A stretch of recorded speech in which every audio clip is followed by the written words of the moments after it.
Hi, today I want to show you how to implement mirrors with reflections in Godot.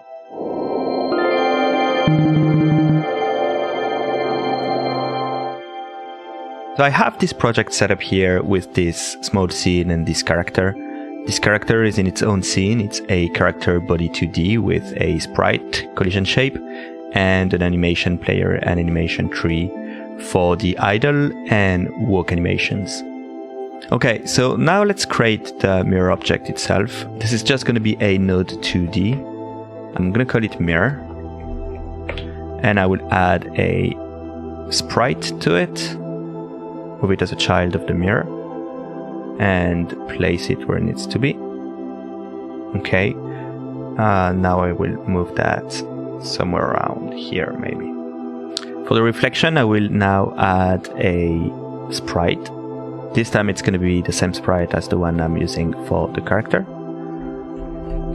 And I need to set its animation frames to be 4x4. And because this is going to be the reflection, I should flip it horizontally so that it mirrors the actual character sprite. Okay, so what we need to do now is to make it look like the reflection is within the mirror. And to do that, we need to mask it or clip it. So let's head over to a sprite and fill that selection with white and save that as a new sprite. I'm going to call it mask, export it as a PNG. Okay, now back to Godot. What we will use for clipping the reflection is a point light 2D.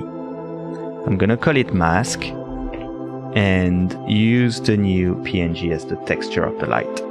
So you see right now what it's doing is it's actually lighting up the reflection. That's not what we want. So we need to change its blend mode to mix. And on the reflection sprite, we need to set its material to a new canvas item material and its light mode to light only. And you see the result now. The reflection is actually being clipped with the light source that we just set up. So I extracted the mirror into its own scene, and what we will do now is move the reflection based on the position of the character within the scene. So let's create a new script and attach it to our mirror. And what we're doing here is, in the process function, we're calculating the distance of the character from the mirror, and we're just moving the reflection based on that position.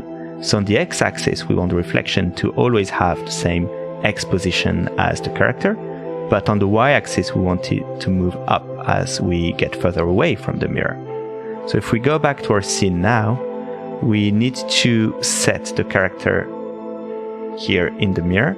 And then if we run that scene, we can see that the reflection is actually moving as I move around in the scene. So the next step now is to update the frame of the reflection when we change direction. So if we look at the way this is structured in sprite, you see that we have one row per direction.